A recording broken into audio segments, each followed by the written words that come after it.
Attorney Ricky Tumutorgo, nagtataguyod ng katotohanan, nakikipaglaban para sa bayan. Itong si Ruben Padilla, tungkol dito sa Fortuner niya, yabang ni Ruben Padilla. Kasi tinatanong yung issue tungkol sa pagpatakas kay Bato. Ang linaw naman na sangkot dito si Robin Hood Padilla. Dahil sinisita siya nito, ang yabang pa. Send comment lang po dun sa sasakyan niyo, sir. Doon daw sumakay si Bato po. Senator Bato. Dapat kayo mag-comment kasi kayo ang tanong ng tanong, hindi yun, nakita nyo na lahat, di ba? Sir, sabi niyo po last time, pag may official investigation, magsasalita na po kayo. Ngayon po may pinalabas na CCTV, magkasunod po kayong Official lumabas investigation. noong May 14. Magkasunod daw po kayong lumabas noong May 14 according dun sa nilabas na CCTV. Ano ba kailangan sabihin ko doon, nakita nyo na. So you confirm, sir, na magkasama po kayo noon nung lumabas po siya sa Senado? Hindi naman AI yun, di ba? Sir, saan kayo pumunta after? Senator, saan niyo po hinatid si Senator Bato? Maraming salamat sa inyo, nakuha nyo na yung gusto niyo, napanood nyo na, palagay ko naman siguro makatahimik na kayo. Lahat ng tinatanong nyo, naganap na yung investigasyon, so wala na tayo siguro dapat pag-usapan pa. Ang yabang pa. Inaamin niya na totoo nga na siya yung nagpatakas kay Bato.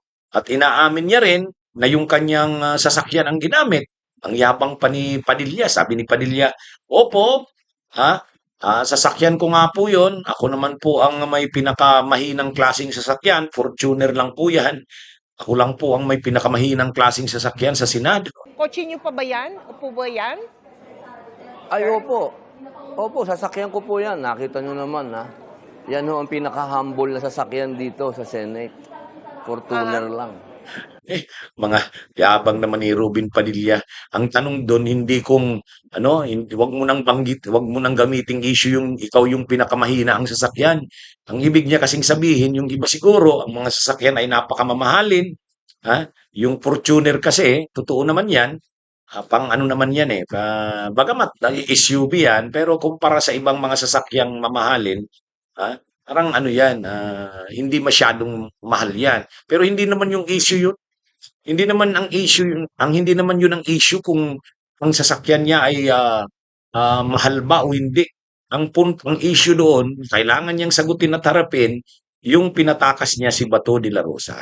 Yun. Hindi yung issue kung wag niya nang mga drama niya na naman, paawan niya na naman na siya'y parang pinapakita niya kasi na siya yung isa sa mga pinakamahirap sa Senado kasi Fortuner lang yung sasakyan niya. Yan na naman yung mga gustong palabasin niya ni Robin Padilla.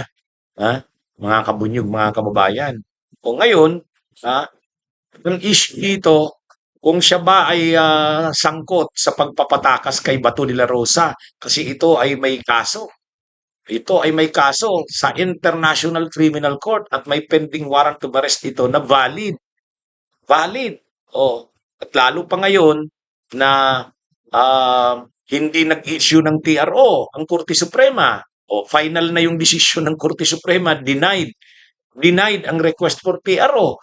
Nag-order na rin ang DOJ na arestuhin na si Bato de la Rosa. So ang linaw-linaw nito, fugitive from justice si Bato de la Rosa. Itong si Robin Padilla ang nagpatakas dito sa Senado at hindi niya na yan dinideny, mayabang niya pang sinasabi. Pananagutan niya ito. Hindi, ano yan? Hindi simple ang kaso na yan, obstruction of justice yan. Kasi ang ano siya, tumulong siya na makatakas si Bato. Ang problema dito ni Robin Padilla, mayabang pa. Wala na siyang mga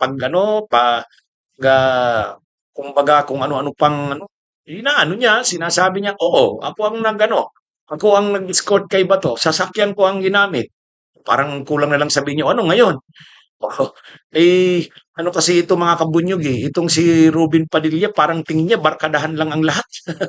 Parang barkadahan lang sa pelikula ito Hindi yan, senador ka ng bansa. Dapat dahil senador ka ng bansa, lawmaker ka, huwag kang maging lawbreaker. Yung tulong na makatakas ang isang fugitive from justice, ano yan eh, paglabag yan sa batas. Lawmaker ka, tapos naging kasangkapan ka sa pagtakas, ha? Naging kasangkapan ka, kasabwat ka sa pagtakas ng isang wanted ng batas. O, imaginein mo yan, tapos proud pa siya sa ganyan. Ang tindi nito ni Robin Hood Padilla. Anyway, ha? Tingnan natin dahil lumalawak ang panawagan na panagutin siya diyan sa nangyari na yan. Kahit anong yabang niya, pananagutan niya yan, lalo pa ngayon. Talagang wanted na si Bato de la Rosa kasi talagang hahantingin na siya. May manhunt na isusulong. Sabi ng PNP, handa silang sumunod sa order ng DOJ. Ganun din ng NBI, lagi naman daw silang ready. Ang DOJ rin, nag-press con pa para i-anunsyo ang kay Bato, ang pag-aresto kay Bato. Kasi wala naman ang legal impediments eh. Ano pa ba naman ang legal impediments? Valid yung warrant to arrest, walang hindi dininay ng Korte Suprema ang TRO.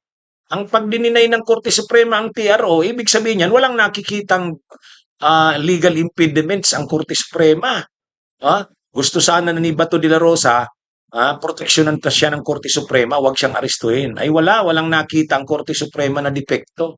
Kaya dininay ng Korte Suprema ang warrant of arrest ni Bato. Kaya tuloy na ito. At itong si Robin Padilla, noong isang araw na nasa protective custody ng Senado umano si Bato, pinatakas nila.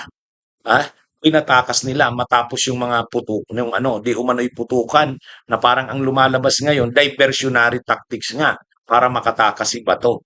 Yan ang lumalabas at yan ay malalaman sa mga investigasyong isasagawa. Pero ang malinaw dito, may CCTV, nakita si Rubin na siya talaga yung sangkot sa pagpatakas kay Bato. The vehicle leaving a Fortuner that belongs to Senator Robin Hood Padilla.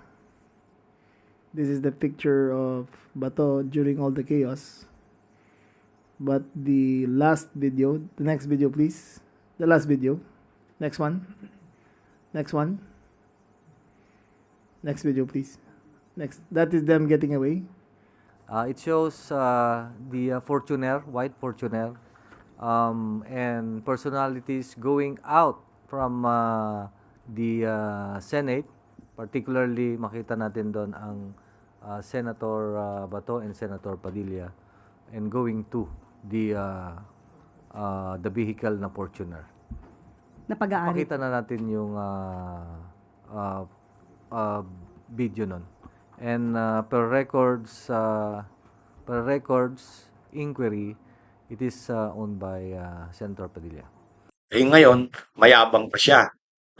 Mayabang pa siya na sige, tingnan natin ang yabang ni Padilla. Bunyog, bunyog, halikan na kasama ka. Bunyog, kapag buklod ay may pag-asa. Luzon, Visayas, Mindanao, isa ang pananaw. Sa bagong Pilipinas ang bunyog isisigaw.